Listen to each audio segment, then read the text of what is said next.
ધનસુખભાઈ બસ રીંગણા જોવા 5 રૂપિયા, ટમેટા 5 રૂપિયા, કોબી 5 રૂપિયા, બીટ 2-3 રૂપિયા. આમાં ખેડૂને કાંઈ વળે નહીં. જોકે ગાડી વાહન ભાડા થાય યા તો નિકાલ કરવા માટે આવે છે, બાકી છોડવા બગડે નહીં. આશા હોય કે તેજી થાય, તેજી કાંઈ થાય નહીં. ખેડૂત નાખીને જાય છે.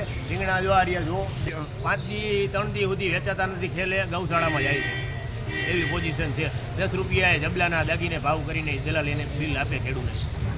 કયું શાકભાજી કેટલા રૂપિયા વેચાઈ રહ્યા? બીટ 3 રૂપિયા, કોબી 5 રૂપિયા, ટમેટા 7-8 રૂપિયા. રીંગણા તો કોઈ પોઝિશન જ નથી. 2-2.5 રૂપિયા ગણો તો એનાથી નીચા છે રીંગણાના ભાવ. એટલે આમાં ખેડૂતને જો કે ખર્ચા ભાડાના ખર્ચા થતા નથી. તો ખેડૂતને ઉતારવા પડે કે શું કે મોલ બગડે નહીં. વેપારીઓને આમાં વેપારી માલ આજે લીધો હોય 5 દાગીના તો એ 5 દી સાચવી વેચાતો નથી. એને 2નું લીધું હોય તો 5નું વેચાઈ જાય એવી આશા એને હોતી નથી. છેલ્લે નાખી દઈને વ્યા જાય. આ પહેલી વાર આવી મંદી જોઈએ.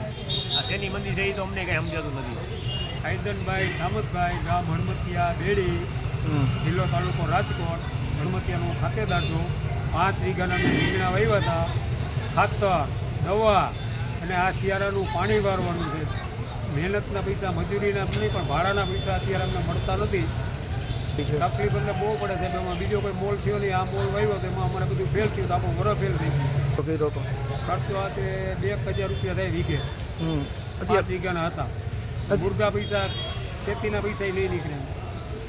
ટ્રેક્ટરના, બિયારણના, વાવવાના, એની સારવાર કરવાના, ટ્રાન્સપોર્ટ કરતો જાય પણ મને 200 રૂપિયા થાય ભાડું.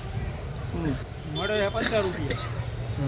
ગાંઠના 200 રૂપિયા નાખવા પડે વીઘે. હા.